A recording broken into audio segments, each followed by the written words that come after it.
Marcus Rushford. Restoring the striker's form may be the most urgent task for Ralph Lannick at Manchester United. 6 months ago, when Real Madrid declared their interest in signing Kylian Mbappé, Paris Saint-Germain started drawing up a short list of possible replacements in case the French striker ended up leaving that summer. At the top of that list was the name of Marcus Rashford. Mauricio Pochettino, the head coach of the French club, was, and still is, a big admirer of the England forward. It was easy to see why Pochettino had his eye on Rashford. The 24-year-old had finished the 2020-21 season with 23 goals for club and country despite carrying a number of debilitating injuries throughout the campaign. Pochettino is not the only man outside of Old Trafford who respects Rashford. Speak to his England teammates, and they will tell you that there are few forwards in the Premier League who are capable of striking a ball as cleanly as Rashford. It has come as something of a surprise, therefore, to see a different version of Rashford of late.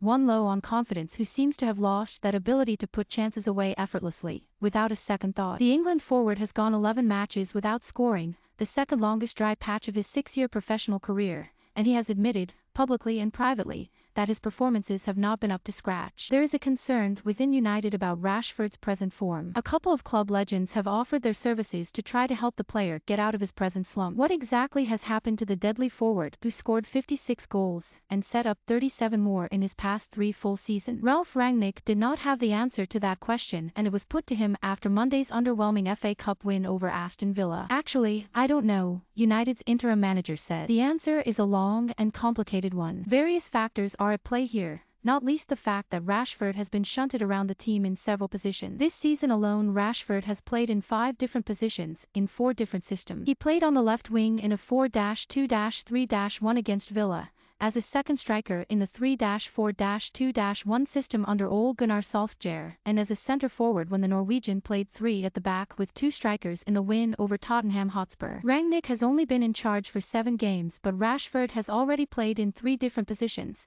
left wing in a 4-2-3-1, and as a striker and right-sided number 10 in the 4-2-2-2 formation. He has never really held a fixed position in the side since his memorable debut against Midtjylland on February 25, 2016. Under Louis van Gaal, he was a striker, then he moved to the left wing under Jose Mourinho, with whom Rashford struggled, while Solskjaer deployed him across the front 3 positions, even though the player has admitted that he prefers to play on the left wing. Rashford's critics would point out that he played in his preferred position on Monday night and performed poorly, which is a fair comment. The idea that Rashford's poor form is down to his off-the-field crusade against child poverty is ludicrous, however. Everyone at the club is supportive of his commendable efforts during the COVID-19 pandemic to hold the government to account. Another claim, put forward by Steve McLaren on TalkSport on Tuesday, that Rashford has an attitude problem.